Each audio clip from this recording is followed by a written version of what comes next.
Number two, when Paul gives Titus a curriculum, not only does he say, number one, that they're temperate in an intemperate world. Secondly, he says they're sane, S-A-N-E, in an insane world. Let me tell you about this word.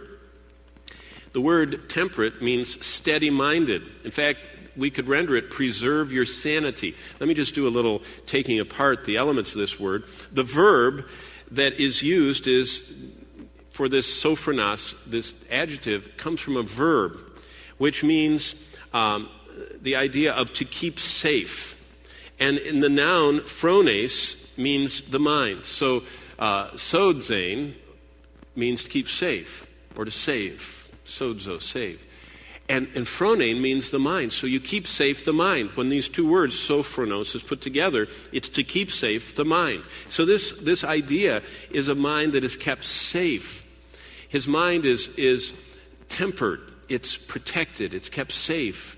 And the great characteristic of a temperate wisdom is it sees things in their proper proportion.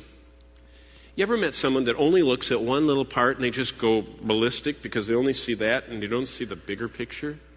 A temperate, a soµphronos person, someone who is sane in an insane world, sees things in their proper proportion. They see what's important, they see what's not.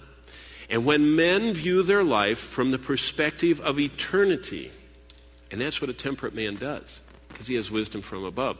That wisdom from above causes him to look at his life, not today alone, not just my little lifetime, but he backs up and he looks at his life in the perspective of God from eternity.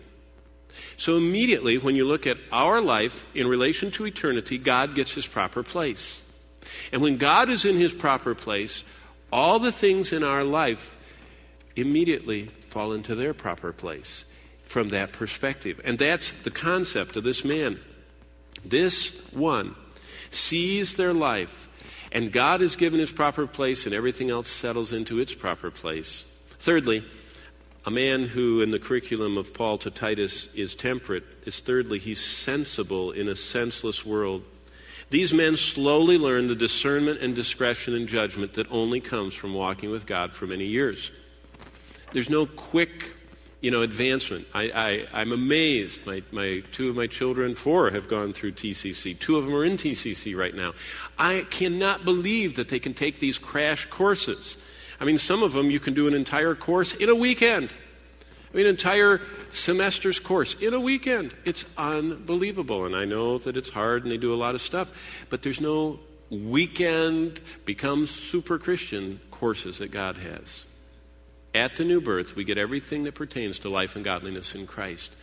And it takes a lifetime to learn and to live that out.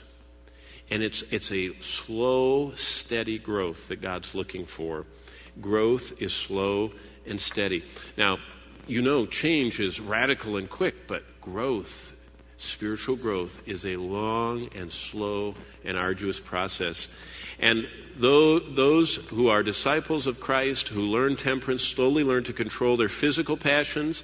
They slowly learn to reject worldly standards. They slowly learn to resist worldly attractions. And like Paul, when energized by God's grace, as Romans 12:3 says, they have sound judgment.